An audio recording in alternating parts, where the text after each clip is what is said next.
Welcome back to GMA, live from Times Square.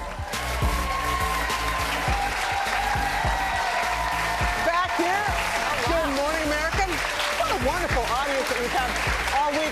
Okay, the Easter Bunny's really making himself at home. Very much feeling at home.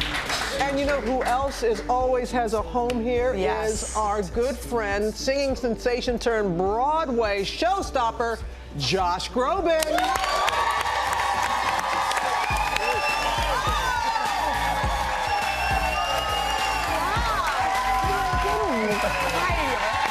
Put on some weight. You're too much. Hey, baby. Hello. Whoa. I don't know where I was more patting, me or the Easter Bunny right now. Never know what to expect. This is like one of those weird dreams that you have. Yeah, like, yeah. So I was at the desk at Good Morning America, and I'm dressed as Pierre Bezukhov from War and Peace. It was nuts. Yeah, the show is based on the book War and Peace. Yes. Truth be told, how many of us have read War and Peace? Did you happen to? You did. Yeah. I read just through where the musical ends. It's a seven. And I saw the miniseries, which was wonderful. Yeah. It's based on a 70-page sliver. Our brilliant composer Dave Malloy was reading it and just found this section of the book that he thought would be turned so beautifully into a musical, where there's this love triangle and Pierre's having this crazy fight with himself and the world. And so, yeah, he was inspired by that one section. If it was Pierre, not Josh, talking on the show right now, how would you greet us? With a chug of champagne and a burp, and with great pity for all of you and your vanities. It's good to know your audience. Yeah. Love digging the beard. You like loving that. But I'm hearing not everyone, like your manager, wanted you to kind of clean up a little bit. Why? I feel like these aren't even prescription, by the way.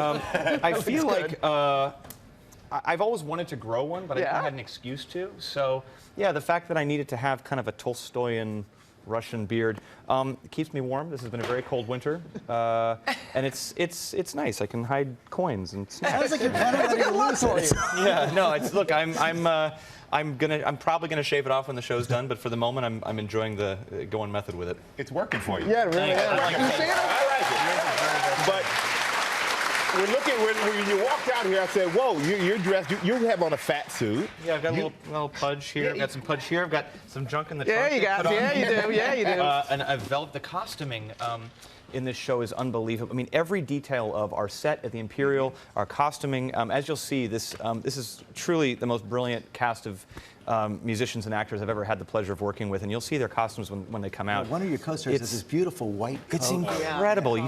You can't help but fall into the world when you get ready. Speaking of falling, right? The fat suit, the winter coat, the fur coat you put on, it helped you because you fell into the orchestra pit. Yeah, our stage, for those of you that come to see it, I mean, there's lots of stairs, there's lots of areas where you can hurt yourself in the way that Mimi Lin, our set designer, designed this immersive 360-degree world in there. Wow. But there's lots of places you sprain your ankle and trip. So yeah, I did. I fell right in the pit during a drunken dance maneuver. That's not the moment. But you weren't really drunk. No, of course not. I was cleaning that up for people at home. I was just acting drunk, yes. But in my acting of drunkenness, I fell into the pit. I fell right into the drum set, but I didn't feel a thing. It was wonderful. You've had a lot of big guests coming by, huh? Oh yeah, it's been. I mean, and the thing is, when you've got seats that are literally at your knees every night, you can't hide in the darkness of the theater. So when there's a celebrity or somebody that you admire, it's very nerve-wracking. One of my favorite people that we had was Dr. Neil deGrasse Tyson. I'm a big science buff, and I think he's just brilliant. And and our show is called, Natasha Pierre and the Great Comet of 1812. So why not have like a brilliant astrophysicist out there? I got to sing the word parabola to him, and I was just like, not a lot of people can say that. That was a pinch me moment for me. But the funny thing is, I was there the same night. Oh, you were? Yeah, I brought You didn't see that? No, we're hidden. I was hidden. Yeah, you were But more hidden. it's really interesting how you said it's very easy. I was wondering, did anybody ever fall into the audience? Because it is really cool how they set this setup. You're doing the play within the audience. Yes, definitely. Great. That's so fun for the audience to be a part of it. Definitely, and sometimes they get really involved, and sometimes they're like, "Why did I pay for this seat?" And it depends on the mood of each audience member, how much we give them shakers for one of the songs.